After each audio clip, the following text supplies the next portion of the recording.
কয়েকদিন আগেও সিলেটে স্বাভাবিক ছিল ফলের বাজার, তবে রমজান মাস আসতেই হঠাৎ করে উত্তপ্ত বাজার। ফল কিনতে এসে ক্রেতাদের চোখে মুখেও অস্বস্তির ছাপ। সপ্তাহ ব্যবধানে সবচেয়ে বেশি দাম বেড়েছে মাল্টা, আঙ্গুর, আপেল, পেয়ারা ও তরমুজের। সিলেটের খুচরা বাজারে মাল্টা বিক্রি হচ্ছে ৩৩০ থেকে ৩৫০ টাকা কেজি দরে। সবুজ আঙ্গুর বিক্রি করা হচ্ছে ৩৫০ থেকে ৩৮০ টাকা প্রতি কেজি। কালো আঙ্গুরের দাম বেড়ে দাঁড়িয়েছে ৫০০ থেকে ৫২০ টাকা। এছাড়াও তরমুজ, বেল, ডালিম, আনারস, স্ট্রবেরি সহ সব ধরনের ফলের দাম বেড়েছে কেজি প্রতি ৩০ থেকে ৫০ টাকা।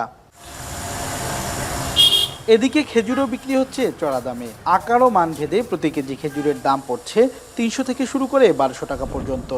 আমরা যারা মিডল ক্লাস ফ্যামিলি আছি, যারা প্রাইভেট জব করি, তাদের জন্য ফল কেনা ফল কেনা সোনা কেনা সমান কথা। আরব আমিরাতে আছে, সৌদি আরবে আছে, তারা আপনার রমজান মাস আসলে দাম কমানোর প্রতিযোগিতা করে।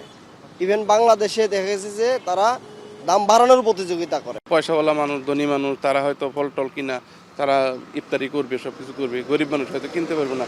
ফলের দরটা নিয়মিত থাকে, তাইলে হয়তো সবাই কিনতে পারে আর কি। ফল ব্যবসায়ীরা বলছেন, গত জানুয়ারি মাসে ফল আমদানিতে শুল্ক বৃদ্ধি, ডলারের দাম বৃদ্ধি এবং চাহিদার তুলনায় আমদানি কম হওয়ার কারণে এবার অনেকটাই বেড়েছে ফলের দাম। হঠাৎ করে দাম বৃদ্ধি হওয়ায় বেচা বিক্রি কম হচ্ছে বলে জানান ব্যবসায়ীরা। কার্টনে আপনার ৪০০-৫০০ টাকা বাড়ছে, কিন্তু এই তুলনায় আমাদের ব্যবসা নেই, ব্যবসা আরো এখন কমছে।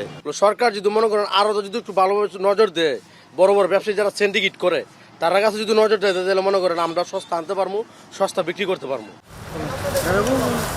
তবে রমজান মাসে ইফতারির বিভিন্ন আইটেমের সাথে প্রয়োজনীয় ফল যাতে সাধারণ মানুষ পাতে তুলতে পারেন, সেজন্য বাজার মনিটরিংয়ের বিকল্প নেই বলছেন ক্রেতারা।